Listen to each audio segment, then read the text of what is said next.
ছেলের জন্মদিনে পাশে না থাকার আক্ষেপ মাহির। ঢালিউডের গ্ল্যামারাস নায়িকা মাহিয়া মাহির ছেলের জন্মদিন গেল শুক্রবার। একমাত্র সন্তান ফারিসের বিশেষ দিনে সামাজিক যোগাযোগ মাধ্যমে আবেগী বার্তা দিয়েছেন অভিনেত্রী। তিনি বলেছেন, দেখতে দেখতে ছোট্ট ফারিসের 3 বছর পূর্ণ হলো।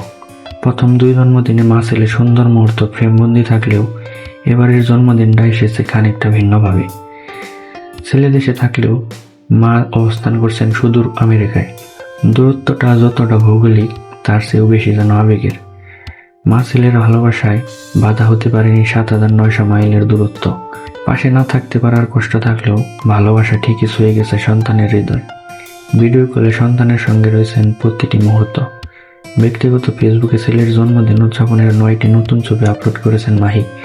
ক্যাপশনে ছেলেকে কলিজা সম্বোধন করেছেন। বলেছেন, আমার কলিজা, আজকে তোমার 3 বছর পূর্ণ হলো। অনেক শুভেচ্ছা তোমাকে বাবা। মায়ের চুলের পরিমাণ নেক আয়ু দেখ আল্লাহ তোমাকে। ছেলের জন্য দোয়া চেয়েছেন বাবা রাকিব সরকারও। সুস্থতার সাথে বেড়ে উঠে যেন আলোকিত মানবিক মানুষ হতে পারে সে প্রত্যাশার কথাই জানিয়েছেন তিনি। তো ধন্যবাদ সবাইকে ভিডিওটি দেখার জন্য। নিয়মিত আপডেট সব খবর পেতে চ্যানেলটিকে সাবস্ক্রাইব করুন। ধন্যবাদ।